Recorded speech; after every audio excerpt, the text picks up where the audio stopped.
What up, Fight World? It's your boy Ego, and I'm back with some more boxing. Gennady Triple G Golovkin, the monster from Kazakhstan. Now, there's a lot of people jumping on the bandwagon. I told people for a while that the dude was nice. He had a lot of room to grow. He had a high ceiling, and namely, his power is just something to be reckoned with. Grown ass men, no matter if they have height advantages, if they're more experienced or whatever, he seems to be finding a way to execute them. The biggest complaint that I've heard from the general public is we don't buy it. He's been in there with light competition, just hasn't been anyone world class, and I get that. That's definitely. I mean, some people are rating him up there with hagglers and stuff. I think there's no way you can do that at this moment. You can have 4,000 title defenses, but in the words of Roger Mayweather, who he beat? He ain't beat nobody. Like, you know what I'm saying? If you ain't fought nobody, it don't matter how many defenses you have. Mike Tyson ran through 15 to 20 people in a year when he first turned pro. So I'm not really impressed with that. I don't care about, like, you can find a stat for anything. You could be like, oh, Boxing Ego's YouTube channel has had this and that. You know what I mean? You can find a stat for anything. It just depends on showing and proving. So I get that. But the other thing I would challenge people, the detractors or the people who don't believe or have faith in Gennady Golovkin being like the best middleweight, is this: name another champion that's doing what he's doing even with limited competition. What I mean by that is the amount of times and the frequency fans are getting to see him. And you got to keep it real, especially in recent memory. The people he's been in, a lot of those guys are top 10, top 15. He's not fighting like Leo Santa Cruz's last sparring partners and opponents like that. He's fighting better competition than that. Daniel Gill, former titleist, title holder or whatever, that's been in there with some people. Matthew Macklin's been in there with Sergio Martinez's, and he beat Alcine. You know what I mean? Different things like that. So these people aren't necessarily elite level, but they're not absolute bums. You know what I'm saying? Martin Murray, like they said on the telecast yesterday, some people would consider him undefeated because they thought he got jobbed in the Felix Stern fight. Also, Sergio Martinez. So again, that's one thing I respect, is that Triple G is, at least even with limited competition, he's still fighting regularly. He's given us 3 to 4 performances, and recently they've all been stoppage performances. But it is that time. I made a video about this. I don't want to see him face anybody else who I don't consider. You know what I mean? Like, he has to fight like someone who's a title holder or someone who I consider elite. I don't. You know what I mean? Like, the Martin Murray, no disrespect, he showed his grit and his toughness or whatever. But fact of the matter is, on his record, he had lost his biggest fights to Sergio Martinez. Whether you thought it was bullshit and you thought he beat Sturm and all that, he still lost according to his record. So I want to see him in there with a guy who's undefeated, like a Peter Quillen, somebody with bodies that has like credible wins, like Miguel Cotto, who just ran through Sergio Martinez, wounded or not. So that's really what I want to see. There's only a slew of names that I want to see him fight at 160. David Lemieux is a good one. Canelo, if he wants to move up and he's feeling froggish. Cotto. And it's like, I feel like 50 Cent, if you guys remember the piggy bank. Like, damn, man. You got to do something, Cotto. So that's what I want to talk about some more. You got to do something, man. Hey, Cotto, everybody listening. Nigga, everybody listening. Everybody's waiting on Cotto. Like, Cotto, I respect the man. He's a true legend.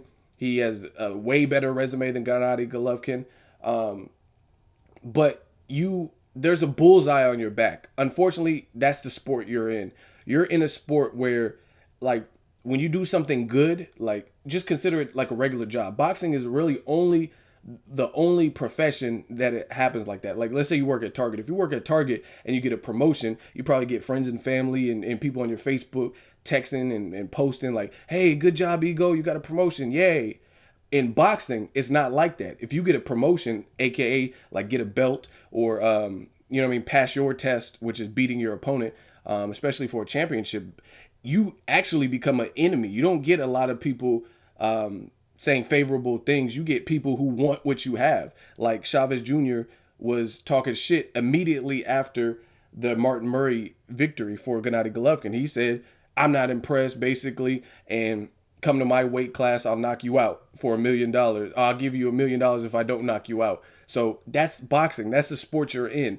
It is competitive. It is fueled and driven by this. So again, when you do something good, you get that belt, you become that world titleist, you are a champion.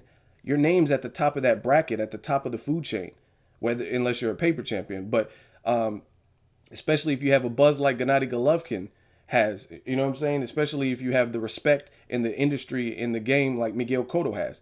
So by doing what Cotto has done, he put that bullseye on his back. He wanted to do that. In actuality, if you guys remember, I must have forgot. Cotto was supposed to fight Canelo, and he had a meeting with Golden Boy and everything. And he passed up that opportunity, and he fought Sergio Martinez because that was the career path that he chose. Cool. Now, my thing is, I call it down the middle. I really like Cotto. I respect him, but I'm really curious to see what Cotto's next move is, because you got a guy, the monster from Kazakhstan, calling you out. You can't be the lineal champion. Allow that. So I get it. Cotto's small. He's not a true middleweight. If you don't want that, action, drop the belt. Say, oh, no, this was just a one-timer. Roy Jones did it. He went up to heavyweight, showed the world what he could do, beat John Ruiz bad, and then he dropped back down. So that's my whole advice to Cotto. Make up your mind. Don't hold the belts hostage. You got to fight. You know what I mean? The people have always respected you for your resume. So my thing is with Cotto, don't go away from that. Like I wouldn't even be mad at Cotto if he drops back down, because to me, I don't think he has no business at middleweight personally.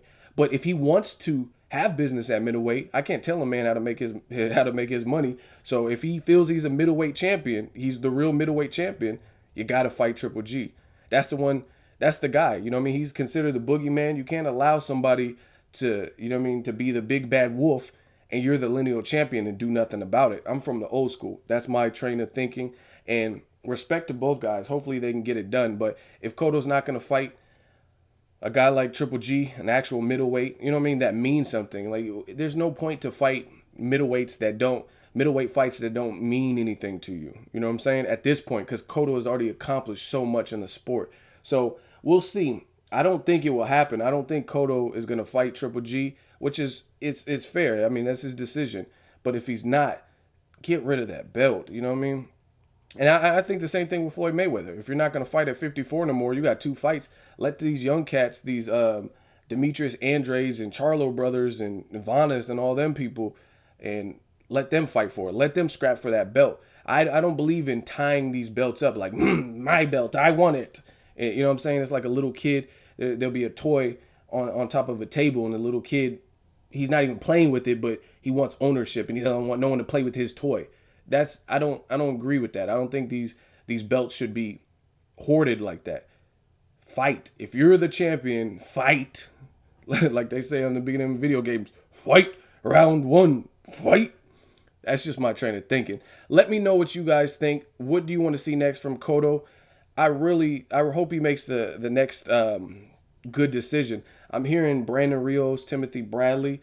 To me, that's kind of backtracking. No disrespect to those 2 fighters. They're great fighters, but that's weird to me, that pattern. Like, oh, I set history, became middleweight lineal champion, and then I'm going to defend against a welterweight.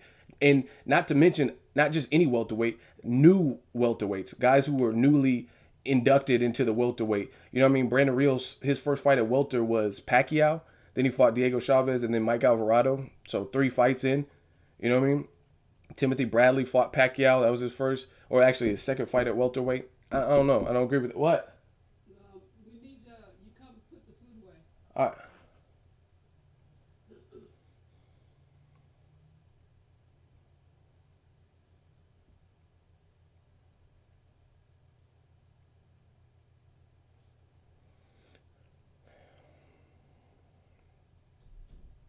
So let me know what you guys think. What should Cotto do next? Drop me a comment in the comment section. Make sure you like my video as always. Hate, comment, and subscribe. Till next video, it's Ego signing off.